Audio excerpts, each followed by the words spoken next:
نئے سال کے پہلے روز پاکستان سٹاک مارکیٹ میں زبردست تیزی 100 انڈیکس چند منٹوں میں ہی 64,000 کی سطح پر پہنچ گیا. انڈیکس میں 2,000 سے زائد پوائنٹس کا اضافہ ریکارڈ. IMF بورڈ نے پاکستان کو اپنے نئے شیڈول میں شامل کر دیا. 11 جنوری کو پاکستان کے لیے $70 کروڑ قرض کی قسط کی منظوری دی جائے گی. بقیہ $1.1 ارب دینے کا فیصلہ IMF آئندہ جائزہ رپورٹ مکمل ہونے پر دے گا. IMF مشن 15 نومبر کو پاکستانی حکام کے ساتھ سٹاف لیول معاہدہ مکمل کر چکا. پنجاب میں شدید دھند کے باعث حادثات. علی پور میں ملتان روڈ پر بس کو حادثہ, خاتون جاں بحق, 16 افراد زخمی. خانپور میں 2 حادثات, 2 ٹریلر آپس میں ٹکرا گئے, ڈرائیور زخمی. بس الٹنے سے بھی 2 افراد زخمی ہوئے. شدید دھند کے باعث بجلی اور مواصلاتی نظام متاثر. سیپکو ریجن کے 300 سے زائد فیڈرز ٹرپ کر گئے.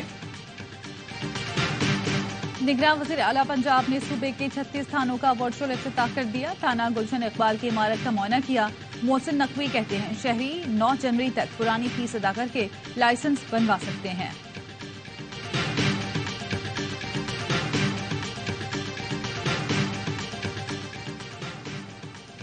D G ranger Sindh major general Azhar Waqas کا ٹھری میروا ضلع خیرپور میرس کا دورہ.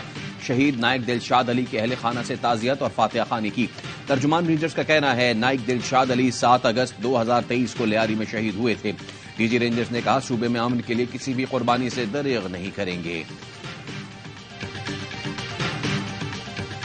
پاکستان اور بھارت کے درمیان قیدیوں کی فہرست کا تبادلہ. پاکستان نے 231 بھارتی قیدیوں کی فہرست بھارتی ہائی کمیشن کے حوالے کر دی. بھارت نے اپنی جیلوں میں قید 418 پاکستانیوں کی فہرست پاکستانی ہائی کمیشن نئی دلی میں جمع کرائی. ترجمان دفتر خارجہ کا کہنا ہے بھارتی حکومت پر زور دیا ہے کہ وہ سزا پوری کرنے والے پاکستانی قیدیوں کو رہا کرے. معاہدے کے تحت ہر سال 1 جنوری اور 1 جولائی کو قیدیوں کی فہرستوں کا تبادلہ ہوتا ہے. بھارت کے روس سے بڑھتے تعلقات پر مغربی ملکوں میں شدید تشویش.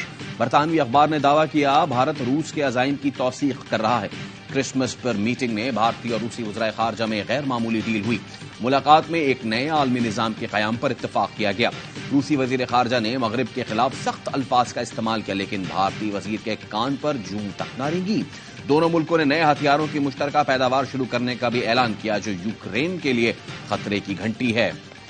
بھارت نے سید علی گیلانی کی تحریک حریت جموں کشمیر کو غیر قانونی قرار دے دیا.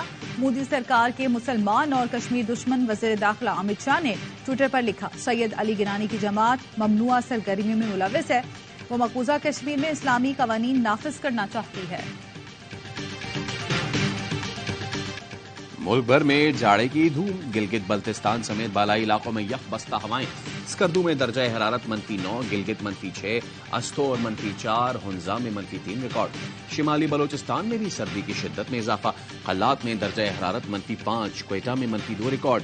کراچی میں کم سے کم درجہ حرارت 14 ڈگری سینٹی گریڈ ریکارڈ کیا گیا.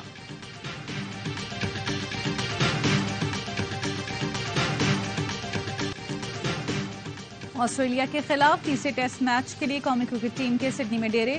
قومی کھلاڑیوں کی پریکٹس فیلڈنگ پر خصوصی توجہ دی. آخری ٹیسٹ 3 جنوری سے شروع ہوگا. آسٹریلیا کو سیریز میں 2-0 کی فیصلہ کن برتری حاصل. آسٹریلین اوپنر ڈیوڈ وارنر کا ٹیسٹ کے بعد ون ڈے کرکٹ سے بھی ریٹائرمنٹ کا اعلان. کہتے ہیں ضرورت ہوئی تو چیمپئنز ٹرافی 2025 کے لیے دستیاب اور T20 فارمیٹ میں ٹیم کی نمائندگی کرتا رہوں گا. ڈیوڈ وارنر سڈنی میں پاکستان کے خلاف اپنا آخری ٹیسٹ میچ کھیلیں گے. اور اداکار، گلوکار، فلم ساز، ہدایت کار، نغمہ نگار اور موسیقار رنگیلا کا یوم پیدائش.